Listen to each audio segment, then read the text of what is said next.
दो केसेस देखे, आज हम देखते हैं तीसरा case. The non ohmic conductor, the concept of the non ohmic conductor, the concept of the non ohmic conductor. और हम यहाँ पर अब तीसरा केस पढ़ते हैं। हमारे पास तीसरा केस क्या हो जाता है बच्चे, यहाँ पर हमारे पास आ जाता है in certain electronic devices, in this certain electronic devices, मेरे पास कुछ ऐसी इलेक्ट्रॉनिक डिवाइसेस रहती हैं। In certain electronic devices the relation between V and I, between V and I, between the voltage and the current is not linear। एक तो ये हमारे पास linear नहीं है बच्चे, this is not linear. And also और साथ ही साथ बच्चे हमारे पास क्या हो जाती है, द डायरेक्शन या value of the current, the value of the current is dependent on the polarity of the voltage, dependent on the polarity of the voltage, this is dependent on the polarity of the voltage। इसका मतलब बच्चा हमारे पास क्या आ गया, ये device का नाम है पीएन जंक्शन डायोड। इसको हम चैप्टर 14 के अंदर पढ़ते हैं, इसको हम चैप्टर 14 के अंदर क्लास 12 के अंदर डिटेल के अंदर पढ़ते हैं। इस पीएन जंक्शन के अंदर क्या होता है मैं आपको समझाता हूँ। इस पीएन जंक्शन के अंदर मेरे पास सेमीकंडक्टर डिवाइस है, ये एक का पी टाइप सेमीकंडक्टर है, ये का एन टाइप सेमीकंडक्टर है। जब आप पी के साथ पॉजिटिव टर्मिनल लगाते हो, एन के साथ नेगेटिव टर्मिनल लगाते हो, आप यहाँ पर बोलते हो कि इस पीएन जंक्शन के आपके पास ये कौन सी बाइसिंग होगी, फॉरवर्ड बाइसिंग। ये हमारे पास यहाँ पर क्या हो गया, फॉरवर्ड बाइसिंग। यहाँ पर मेरे पास करंट क्या कर जाता है, ग्रो कर जाता है। यहाँ पर रेजिस्टेंस कम होती है और करंट आपके पास यहाँ पर ग्रो हो जाता है। ऐसे ये मेरे पास आ गया आई और ये बच्चा हमारे पास आ गया। तो एक तरफ मेरे पास यहाँ पर आ गया आई, तो दूसरी तरफ मेरे पास यहाँ पर क्या होगा बच्चे, ये हो जाएगा। मेरे पास एक तरफ आ गया आई तो दूसरी तरफ बच्चा हमारे पास हो गया बी, और ये करंट आपके पास क्या कर गया, ग्रो कर। लेकिन इसको हम क्या बोलते हैं, फॉरवर्ड बाइसिंग। लेकिन कई बार ऐसा होता है कि आप इस सेमीकंडक्टर डिवाइस के अंदर जहां पर पी है उसके साथ नेगेटिव टर्मिनल ऑफ बैटरी, और जहां पर एन है वहां पॉजिटिव टर्मिनल ऑफ बैटरी लगा। ऐसा करने से हम बोलते हैं कि यह हमारे पास पीएन जंक्शन डायोड्स की क्या हो गया बच्चे, हमारे पास इसके क्या हो गई, शाबाश बताओ, रिवर्स बाइसिंग। यह हमारे पास इसकी क्या हो गई बच्चे, रिवर्स बाइसिंग। और इस कंडीशन में क्या होता है, ध्यान से समझना, हमारे पास वोल्टेज को चेंज करते हैं, इसके रेजिस्टेंस काफी हाई हो जाते हैं और ये बच्चे बड़ा अजीब सा कर्व शो करते हैं। अब यहाँ पर हमारे पास ओम्स लॉ फॉलो नहीं हो रहा। क्यों फॉलो नहीं हो रहा है, क्योंकि हमारे पास रेजिस्टेंस कांस्टेंट नहीं। जब आप फॉरवर्ड बाइसिंग करते हो तो रेजिस्टेंस आपके पास लीस्ट होती है, और जब आप रिवर्स बाइसिंग करते हो तो आपकी रेजिस्टेंस मैक्सिमम होती है।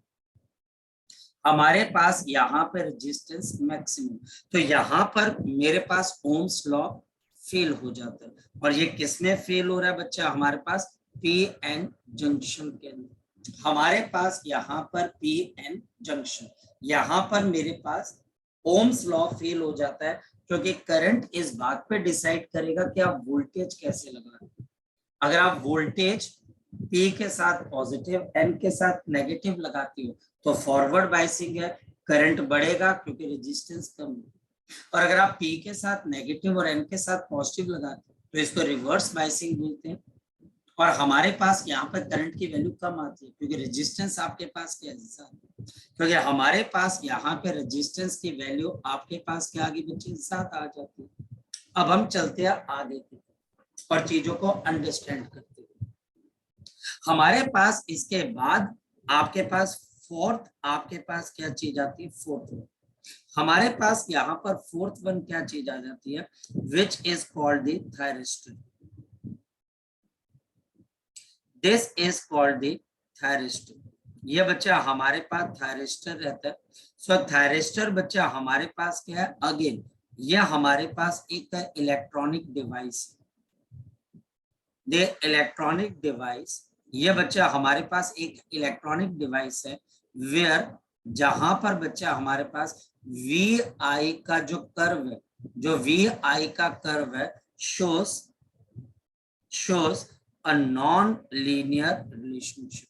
मेरे पास यहाँ पर इसका एक नॉन लीनियर रिलेशनशिप आपके पास डेवलप हो जाता है। मेरे पास यहाँ पर इसका भी एक नॉन लीनियर मतलब स्ट्रेट लाइन नहीं बनेगा, मतलब आई वी का जो कर्व है वो स्ट्रेट लाइन नहीं बनेगा। ये मेरे पास आ गया आई, ये मेरे पास आ गया वी। बड़ा अजीब सा बच्चा हमारे पास इसका बिहेवियर ऐसे, ये बड़ा अजीब सा। अब देखो बच्चे कितना अजीब सा बिहेवियर। अगर मैं और भी आपके पास ड्रामेटिकली इसको बनाऊं तो ये देखो इसका ओवर ड्रामेटिक है, ये ओवर ड्रामेटिक, ये हमारे पास वीआई का कर्व ओवर ड्रामेटिक है। इसमें मुझे बहुत सारी चीजें देखने को मिल रही है। अगर मैं आपको बोलूं, अगर आप इसमें रीजन देखें ए से लेके बी, तो इसमें वोल्टेज बढ़ रही है पर करंट नीचे की तरफ आ रहा है। या आप बोलो कि आपका वोल्टेज कम हो रही है और करंट आपका बढ़ता जा रहा है। यहाँ पर एक ही वोल्टेज के लिए कितने करंट की वैल्यू आ रही है, तो हमारे पास दो वैल्यूज आ रही है जो इम्पॉसिबल है, ओम्स लॉ के हिसाब से इम्पॉसिबल। तो इस ग्राफ से मुझे दो चीजें पता लगी। Number one, the current increases by decreasing the voltage, the current increases by decreasing voltage, by decreasing the voltage, by decreasing the voltage.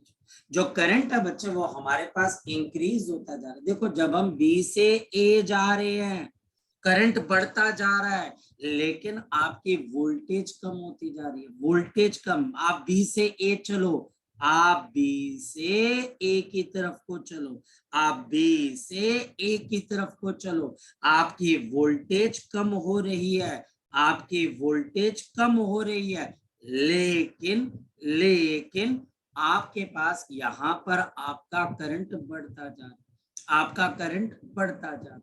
ये पहली चीज है, ये मेरे पास सबसे पहली चीज है। दूसरी चीज जो इम्पोर्टेंट है, दूसरी चीज जो हमारे पास इम्पोर्टेंट है वो ये, there are two values of current, there are two values of the current, values of the current, there are two values of the current for same value of, for the same value of, for the same value of the same value of the voltage, for the same value of the voltage, for the same value of the voltage।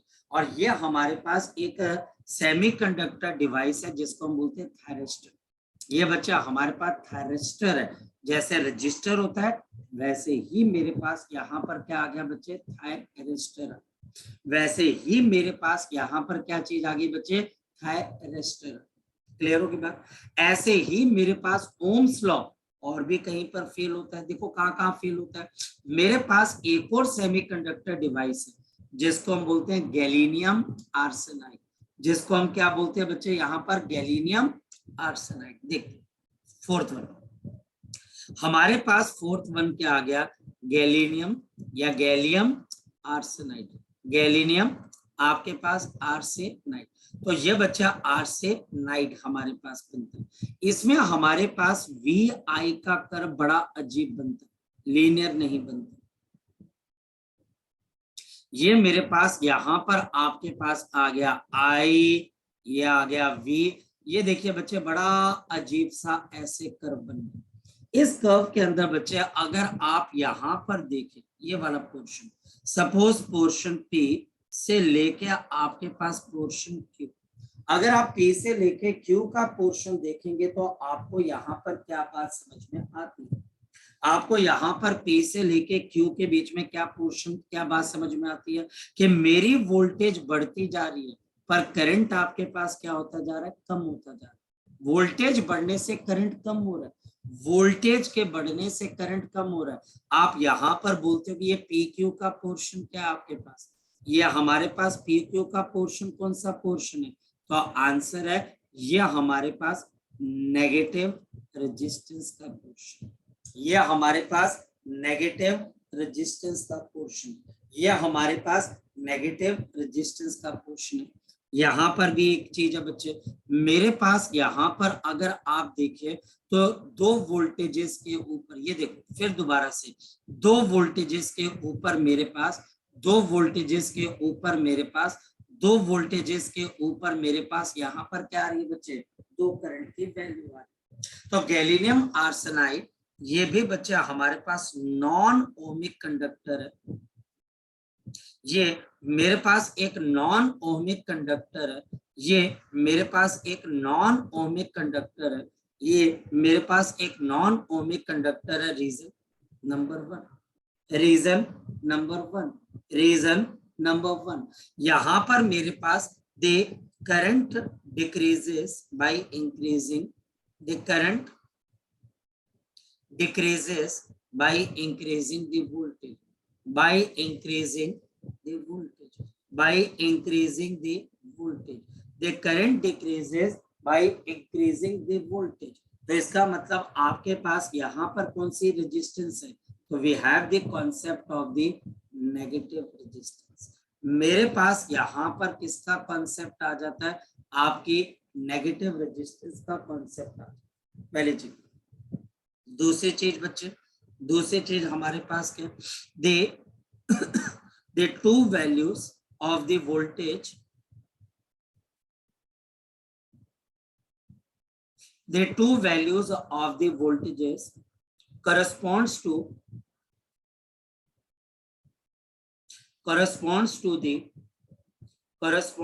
the two values of the voltage corresponds to the two values of the voltage corresponds to the single value of the current, single value of the current, single value of the current, single value of the current। तो हमारे पास यहाँ पर दो voltages से आपको single value of current मिलेगी। ये सारी चीजें जो मैंने आपको बताई ये फेलियर ऑफ ओम्स लॉ, ये हमारे पास ओम्स लॉ की सबसे बड़ी फेलियर है। ये चार चीजें आपको बतानी है जब टीचर आपको बोले कि ओम्स लॉ कैसे फेल होता है, जब टीचर आपको बोलेगा ओम्स लॉ हमारे पास फेल कैसे होता है, जब टीचर आपको पूछेगा कि ओम्स लॉ आपके पास फेल कैसे होता है। अब अगर आप में से किसी बच्चे ने कोई भी कॉन्सेप्ट दोबारा से पूछना हो वो मुझसे पूछ सकते, शाबाश, आपके पास 2 मिनट में दे देता हूँ, 1 मिनट देता हूँ, सोच भी सकते हो आप कि ये चीज हमने दोबारा से सर से पूछ ली, दोबारा से आप मुझसे कुछ भी चीज पूछ लीजिए हमने। हाँ राघव बोलो बेटा। सर इसके ग्राफ्स वगैरह भी सर आते हैं सर। हाँ बेटा ग्राफ देख बच्चे, आपको किसी चीज को अगर अपना पक्ष रखना है तो बेटा तेरे पास प्रूफ होना चाहिए ना, आया ना लड़के, यस और नो? Yes sir. नहीं प्रूफ नहीं होगा तो बोलेगा तू तो हवा हवाई बातें कर रहा है, तो आपको बोलना पड़ेगा ये ग्राफ देख के मुझे पता लग रहा है। वाटर वोल्ट मीटर का ग्राफ ओरिजिन से पास नहीं हुआ, पीएन जंक्शन का ग्राफ फॉरवर्ड बायस और रिवर्स बायस्ड है, थायरिस्टर का ग्राफ बड़ा अजीब है, गैलियम आर्सेनाइड का ग्राफ बड़ा अजीब है। देखिए तो ऐसे ही तो बताएगा इसके अंदर से, मेरी बात को समझ सर, तो ऐसे ही तो बताएगा बच्चे कि ये मेरे पास मेरे पक्ष में ये ग्राफ रहा, ये ग्राफ लीनियर नहीं है तो इसका मतलब ये लीनियर नहीं है, तो इसका मतलब बच्चे क्या हमारे पास ये ग्राफ ओम्स लॉ को फॉलो नहीं करता। आगे बात समझ में बच्चे, आगे बात समझ में? यस और नो? चले आगे की तरफ बेटा। Yes sir. Yes sir. अब मेरे पास यहाँ पर ये चीज भी निकल गई, यानी कि मुझे ओम्स लॉ पता भी लग गया और फेलियर भी पता लग गया। अभी हम ओम्स लॉ खत्म करके बैठे। तो आज अब हम क्या स्टार्ट करें? तो आज क्यों ना बच्चे हम यहाँ पर स्टार्ट करते हैं। दे आपके पास करंट, एक जो करंट का एक्सप्रेशन डेवलप करते हैं, ड्रिफ्ट वेलोसिटी को पढ़ते हैं और उससे करंट के डेरिवेशन, फिर उससे हम ओम्स लॉ को डिराइव करने की कोशिश करेंगे। बहुत सारी चीजें, लेकिन ये सारी चीजें आपस में उलझती जाएंगी, यानी कि हमारी कहानी के अंदर कोई नई चीज नहीं है। जो हम पढ़ चुके हैं बार बार हम उसी को पढ़ेंगे। राघव, राइट, स्तुति, मेगा, सलोनी, यही चीज है। हम बार बार पीछे की तरफ को जाएंगे। हमने यहाँ पर ओम्स लॉ को खत्म किया, दोबारा से हमारी एक डिस्कशन शुरू होगी जो कहां पर एंड होगी? रेजिस्टेंस पे, रेजिस्टिविटी पे और बच्चे ओम्स लॉ पे। दोबारा फिर हम बच्चे रेजिस्टेंस को पढ़ेंगे, उसके टेम्परेचर डिपेंडेंस को पढ़ेंगे, उसको खत्म करेंगे। फिर हम बच्चे यहाँ पर पढ़ेंगे किरचॉफ रूल, बैटरीज को पढ़ेंगे, उसमें भी रेजिस्टेंस है, कितना करंट गया, सीरीज में कौन लगा, पैरेलल में कौन लगा। तो कुल मिलाकर हमारे पास इस चैप्टर के अंदर आपके पास सीखने के लिए कोई नई चीज नहीं है। आपके पास सारी वो पुरानी चीजें जो हम कहीं ना कहीं हमारे बैक ऑफ द माइंड के अंदर प्रेजेंट रहती है। देखते हैं कैसे, मैं बताता हूँ। आज हम यहाँ पर सबसे पहले समझने की कोशिश करेंगे the concept of the drift velocity, the concept of the drift velocity, the concept of the drift velocity. Reading the concept of the drift velocity. तो हमारे पास ड्रिफ्ट वेलोसिटी क्या चीज है, पहले इसको हम डिफाइन तो करें। The drift velocity of the electron, the drift velocity of the electron inside the conductor, inside the conductor, inside the conductor, inside the conductor is defined as the average velocity, the average velocity, average velocity of the electron, of the electron moving inside the conductor, moving inside the conductor, moving inside the conductor from the negative end to the positive end of the conductor, to the positive end of the conductor, towards the positive end of the conductor. याद रखना, the conductor is under the influence of, under the influence of the influence of the influence of the आपके पास external potential difference, external potential difference, external potential difference। ये अभी हम समझ लेते हैं। मेरे पास ड्रिफ्ट वेलोसिटी वो एवरेज वेलोसिटी है जिससे एक इलेक्ट्रॉन, देखो मैं एवरेज वेलोसिटी बोल रहा हूं, जब एवरेज वेलोसिटी होती है तो ऑब्जेक्ट की वेलोसिटी 0 से लेके मैक्सिमम के बीच में वेरी करती है। यानी कि इस इलेक्ट्रॉन की एनर्जी वेलोसिटी कहीं कहीं पर 0 भी है, कहीं कहीं पर मैक्सिमम भी है, बट ये वो एवरेज वेलोसिटी है जिससे एक इलेक्ट्रॉन माना जाता है कि नेगेटिव एंड से पॉजिटिव एंड की तरफ को भागने की कोशिश करता है बच्चों। तो इसको समझे कैसे?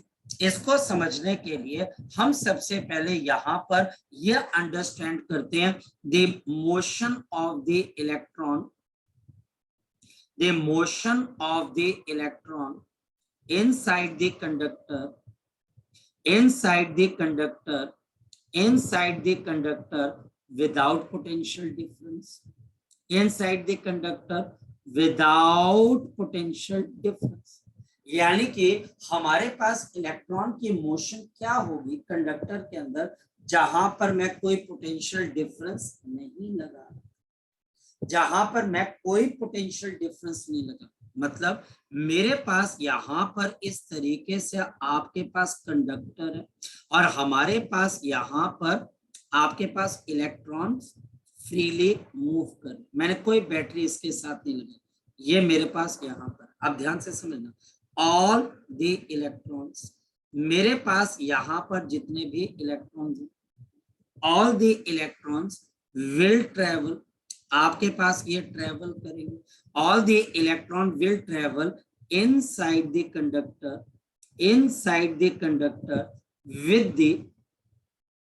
the आपके पास with the all the conduct electrons will travel inside the conductor with the thermal speed, with the thermal speed, with the thermal speed, with the thermal speed under root of 3 kb into t upon m, ये हम +1 में पढ़ चुके हैं। due to the temperature, due to the temperature, the temperature of the conductor, due to the temperature of the conductor, अगर इस conductor का temperature T kelvin के बराबर है तो हमारे पास यहाँ पर जितने भी इलेक्ट्रॉन्स होंगे ये हमारे पास पूरी तरह से एक रैंडम मोशन कर रहे होंगे। हमारे पास ये इलेक्ट्रॉन की जो मोशन है यह आपके पास पूरी तरह से रैंडम है, इसके अंदर कोई फिक्स पैटर्न नहीं है, आपका इलेक्ट्रॉन जहां मर्जी आपके पास ट्रेवल कर रहे हैं। The motion is random, the motion is random, the motion is random, directionless, the motion is random, या फिर ये डायरेक्शनलेस है बच्चे हमारे पास, the motion is a direction just like gas molecule, just like gas molecules, just like the gas molecule, जैसे बच्चे हमारे पास यहाँ पर गैस के मॉलिक्यूल्स होते हैं, जैसे बच्चा हमारे पास यहाँ पर गैस के मॉलिक्यूल्स हैं, और इस वजह से therefore no current, no current, no current is developed, no current is developed, आपके पास किसी किस्म का कोई करंट डेवलप नहीं, क्योंकि आपके इलेक्ट्रॉन्स की मोशन बिल्कुल रैंडम है, आपके इलेक्ट्रॉन्स की मोशन बिल्कुल आपके पास रैंडम है।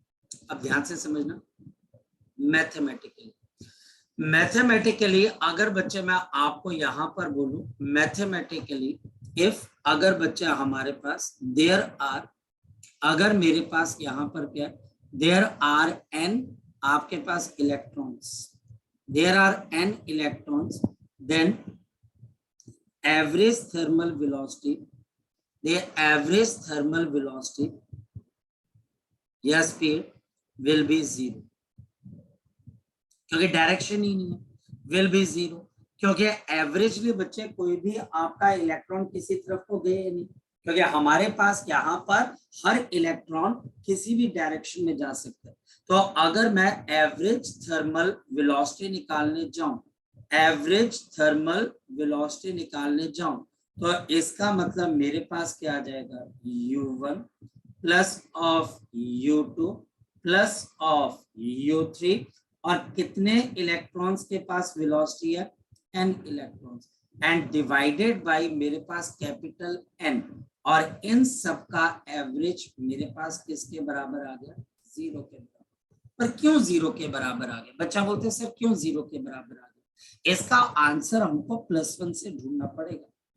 +1 के अंदर आपकी NCERT में क्वेश्चन है जो कि बहुत कम बच्चे करते हैं, उसमें वो यही बात समझाता है कि अगर कोई सैंपल रैंडम तरीके से आपके पास ट्रेवल करता है तो एवरेज वेलोसिटी 0 होगी, क्योंकि रैंडमनेस का मतलब है कि आप 0 डिग्री से लेके 360 डिग्री या 180 डिग्री तक का बच्चे कोई भी एंगल ले सकते हो, तो आपको ऐड करेंगे तो नेट सम क्या हो जाएगा, 0। हम ये मान के चलते हैं कि हमारे पास यहाँ पर अगर 2 इलेक्ट्रॉन लेफ्ट पे जा रहे होंगे तो 2 इलेक्ट्रॉन राइट पे जा रहे होंगे, 2 इलेक्ट्रॉन अगर अपवर्ड जा रहे होंगे तो 2 डाउनवर्ड, ये मान के चलते, ये मान के चलेंगे, ये मानना पड़ेगा। अगर ऐसा होगा कि ये नॉन जीरो होगी तो आप रैंडम सिस्टम, रैंडम समझते हो, कुछ भी कैसे भी रैंडम आप समझते हो, जहां पर एक फुटबॉल मैच के अंदर कोई भी खिलाड़ी जहां मर्जी खेल रहा है, उसको अपनी टीम से कोई मतलब नहीं है, उसको कुछ मतलब नहीं है, तो इस वजह से वहां पर रैंडम। अगर सभी खिलाड़ी बॉल जो आपकी फुटबॉल होती है उसको रैंडम किक करना स्टार्ट करे तो क्या कभी गोल हो पाएगा? तो आंसर है नहीं, क्योंकि आप उस बॉल को कोई डायरेक्शन नहीं दे रहे, आप उस बॉल को किसी किस्म की कोई डायरेक्शन नहीं दे रहे, तो वो तो रैंडम हो जाएगा बच्चे। ऐसा ही यहाँ पर भी है। तो हमारे पास कोई करंट क्यों नहीं आया? क्योंकि मेरी एवरेज थर्मल स्पीड किसके बराबर है? 0। लेकिन क्या हो, इफ वी अप्लाई, अगर मैं अप्लाई कर देता हूं a potential difference delta we along the length of the conductor, along the length of the conductor L, along the length of the conductor L, along the length of the conductor L। अगर मैं यहां पर एक potential difference लगा देता हूं, देखो फर्क क्या बच्चे, अब मेरे पास इस कंडक्टर के अंदर जिसके, अगर मैं आपको यहां पर बोलूं जिसके लेंथ की वैल्यू मेरे पास L के बराबर है, और अब मैं यहां पर एक पोटेंशियल डिफरेंस लगा देता हूं, ये देखो potential difference V, delta V। इसकी वजह से इस कंडक्टर में क्या सेटअप हो जाएगी? आपके पास इलेक्ट्रिक फील्ड सेटअप हो जाएगी।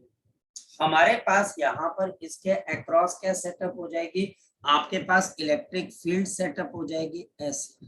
अब बताओ इलेक्ट्रॉन पे फोर्स कहाँ की तरफ को लगेगी? यहाँ पर जो मेरा इलेक्ट्रॉन है जो कि रैंडम ट्रेवल कर रहा था, जो कि आपके पास यहाँ पर रैंडम ट्रेवल कर रहा था, इस पे फोर्स कौन सी डायरेक्शन पे लगने लग जाएगी? Opposite direction to the field. इस इलेक्ट्रॉन पे opposite direction to the field force लगने लग जाएगी, और धीरे धीरे ये अपना पाथ क्या करने लग जाएगा? बताओ बच्चे, शाबाश। ये अपना पाथ आपके पास क्या करने लग जाएगा? चेंज करने लग जाएगा। तो इस फोर्स की वजह से ये हमारे पास धीरे धीरे पॉजिटिव एंड की तरफ ड्रिफ्ट होने लग जाएगा, और हम इसी चीज को क्या बोलते हैं? Drifting of the electron. यानी कि वो ड्रिफ्ट कर जाएगा, एक कोने में झुक जाएगा। समझने की कोशिश करिए, हमारे पास ये जो इलेक्ट्रॉन है, इस इलेक्ट्रॉन पे पहले सिर्फ थर्मल स्पीड थी, और अब मेरे पास कौन सी स्पीड है? मेरे पास यहाँ पर इस थर्मल स्पीड के साथ साथ अब इलेक्ट्रिक फील्ड लगा दी।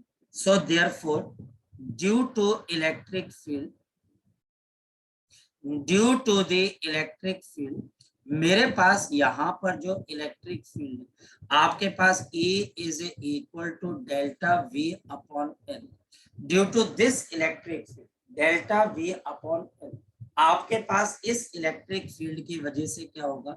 द इलेक्ट्रॉन जो हमारे पास यहाँ पर इलेक्ट्रॉन, द इलेक्ट्रॉन इज, जो हमारे पास इलेक्ट्रॉन है बच्चे, the electron is experiencing a force. अब बताओ कितने की फोर्स आ जाएगी? The force of minus e into capital E, minus e upon capital E upon M.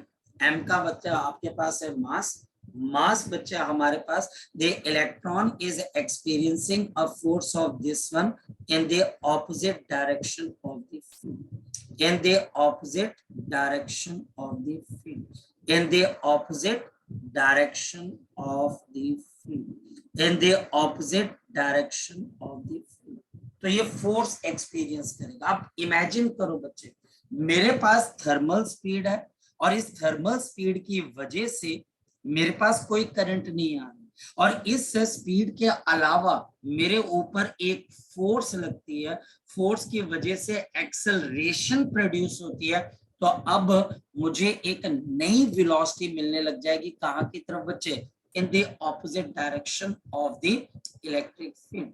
Now due to, ये बहुत इंपॉर्टेंट है बच्चे, नॉट ड्यू टू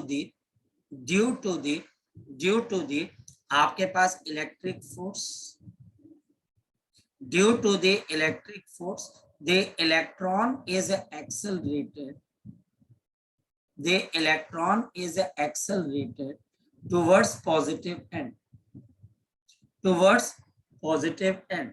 ये बच्चा हमारे पास पॉजिटिव एंड की तरफ को एक्सेलरेट करेगा, लेकिन वेट करो बच्चे, एंड इट स्ट्राइक्स विद, और ये स्ट्राइक करेगा, एंड इट स्ट्राइक्स विद, और ये किसके साथ स्ट्राइक करेगा बच्चे, it strikes with the fellow electrons, ये दूसरे अपने दोस्त इलेक्ट्रॉन से जाकर टकराएगा। ये बच्चा हमारे पास स्ट्राइक किसके साथ करेगा, फेलो इलेक्ट्रॉन्स के साथ, लूजेस, और ये लूज कर जाएगा बच्चा हमारे पास all the velocity gained due to field, velocity gain due to field, due to field and start, और फिर ये बच्चा हमारे पास स्टार्ट करेगा and start fresh, and start fresh with the आपके पास न्यू, विद द न्यू आपके पास यहां पर न्यू आपके पास velocity due to the field. मेरी बात को आप समझ पा रहे, मेरी बात को आप समझ पा रहे, यानी कि मेरे पास ये एक इलेक्ट्रॉन, समझने की कोशिश करो, ये मेरे पास एक इलेक्ट्रॉन है और मेरे पास यहाँ पर ये बाकी के इलेक्ट्रॉन्स, ये जो नीले कलर के इलेक्ट्रॉन्स है बच्चे हमारे पास, ये फिक्स है, ये हमारे पास फिक्स है, मान के चलते ये हमारे पास फिक्स है बच्चे। अब जो बच्चे हमारा इलेक्ट्रॉन है, ध्यान से समझना, विदाउट इलेक्ट्रिक फील्ड रैंडम चल रहा था, ये यहाँ पर पहुंच गया, फिर ये बच्चा आपके पास यहाँ पहुंच जाता, फिर ये यहाँ चला जाता और ये ऐसे चला जाता, लेकिन जैसे आप इलेक्ट्रिक फील्ड लगाओगे ये अपने पाथ को क्या कर लेगा, चेंज कर लेगा, ये यहाँ पहुंच जाएगा, इस इलेक्ट्रॉन से टकराने के बाद ये यहाँ पहुंच जाएगा, फिर बच्चे इससे टकराने के बाद यहाँ पहुंचेगा, तो यहाँ से यहाँ तक बताओ ये क्या कर गया बच्चे, ड्रिफ्ट कर गया, यहाँ से लेके यहाँ तक ये आपके पास क्या कर गया, ड्रिफ्ट कर गया। ये येलो कलर आपको क्या बोल रहा है, विदाउट फील्ड, और नीला कलर आपको क्या बोल रहा है, विद फील्ड, या हमारे पास यहाँ पर विद फील्ड है, और ये डॉटेड लाइन आपको क्या शो कर रही है, ये डॉटेड लाइन आपको क्या शो कर रही है, ये डॉटेड लाइन आपको यहाँ पे ड्रिफ्ट, यानी कि ये कितनी साइड के ऊपर खिसक गया, ये हमारे पास कितना खिसक गया, ये कितना आपके पास यहाँ की तरफ क्या कर गया बच्चे, ड्रिफ्ट कर गया, ये हमारे पास कितना खिसक गया, यहाँ से बच्चे हमारे पास कितना ड्रिफ्ट कर गया। और बच्चे हर कोलिजन के बाद ये अपनी वेलोसिटी को क्या कर रहा है बच्चे, आपके पास चेंज कर रहा है, और इसके बाद मेरे पास कॉन्सेप्ट आता है रिलैक्सेशन टाइम, इसके बाद बच्चे हमारे पास कॉन्सेप्ट आता है रिलैक्सेशन टाइम। रिलैक्सेशन टाइम हमारे पास क्या आ जाता है, the time interval between two successive collision, the time interval between two successive collision, आपके पास दो सक्सेसिव कोलिजन के बीच का टाइम इंटरवल जिसके अंदर ये ड्रिफ्ट करता रहता है, time interval in which electron drifts, जिसके अंदर बच्चे हमारे पास इलेक्ट्रॉन आपके लिए क्या करता है बच्चे, ड्रिफ्ट कर जाता है, जहां पर बच्चा हमारे पास हमारा इलेक्ट्रॉन ड्रिफ्ट कर जाता है। अब देखते हैं बच्चे, मेरे पास अब यहाँ पर ध्यान से समझना मेरी ड्रिफ्ट वेलोसिटी कैसे है, तो अब ध्यान से समझना, मेरे पास पहली वेलोसिटी आफ्टर ड्रिफ्टिंग क्या आ जाएगी, तो ये आप लिखोगे u1 and minus of e upon m into relaxation time tau. मान लिया जाए ये पहली बार इसने जब आपके पास यहाँ पर कोलाइड किया तो टाइम टॉ लगा, फिर ये v2 u2 और बच्चे minus of e divided by m into टॉ2, ये हमारे पास इंडिविजुअल टाइम इंटरवल, ये मेरे पास इंडिविजुअल रिलैक्सेशन टाइम, ये हमारे पास इंडिविजुअल रिलैक्सेशन टाइम।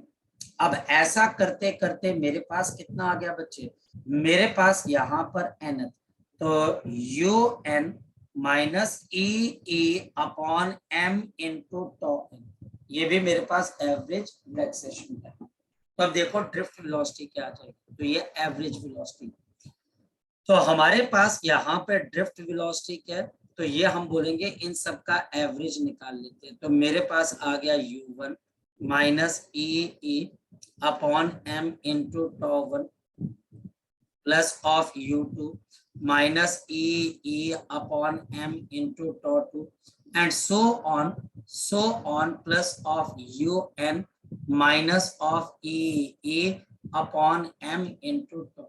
और इन सबको बच्चे हम किससे डिवाइड कर रहे हैं? इन सबको बच्चे हम किससे डिवाइड कर रहे हैं? N से, क्योंकि एवरेज निकाल, क्योंकि यहाँ पर बच्चे हम क्या निकाल रहे हैं? इसका एवरेज निकाल रहे हैं। इस वजह से मेरे पास यहाँ पर क्या आ जाएगा? U1 plus of U2 and so on plus of UN divided by n। ये हम पहले देख चुके हैं, 0 हो चुका है। Minus E by m common, τ1 पहला रिलैक्सेशन टाइम, τ2 दूसरा रिलैक्सेशन टाइम, τ3 तीसरा, and plus of τn and divided by n। ये मेरे पास आ गया एवरेज रिलैक्सेशन। एंड देयरफॉर इस वजह से हमारी ड्रिफ्ट वेलोसिटी का फॉर्मूला किसके बराबर आ जाएगा? VD is equal to minus E into M divided by M into M। So this is the average relaxation time. यह हमारे पास यहाँ पर क्या आ गया? Average relaxation time. Average relaxation time जब एक इलेक्ट्रॉन दूसरे इलेक्ट्रॉन से टकरा रहा है तो हमारे पास वो टाइम पीरियड जिसके अंदर कोई कोलिजन नहीं हो रही, वो रिलैक्सेशन टाइम है, और ये एवरेज रिलैक्सेशन टाइम है। पहली पॉइंट, द ड्रिफ्ट वेलोसिटी जो आपके पास यहाँ पर ड्रिफ्ट वेलोसिटी है इज इंडिपेंडेंट। जी पार्थ बोलो बच्चे। सर वो 9 o'clock क्लास भी है मैथ्स की। बेटा बस मैं इसको फिनिश कर रहा हूँ। The drift velocity is opposite to the electric. जो ड्रिफ्ट वेलोसिटी है बच्चे, it is opposite to the electric. चलिए, सो ये बच्चा हमारे पास है, आप इसको जरूर एक बार पढ़िएगा। लंबी डेरिवेशन, वर्कआउट डेरिवेशन है, लेकिन बच्चे पढ़ के जरूर करिएगा, क्योंकि 5 नंबर की टीचर आपको पूछ सकते हैं। चलिए बच्चे, अब इसको आप पढ़ लीजिएगा, कोई दिक्कत है?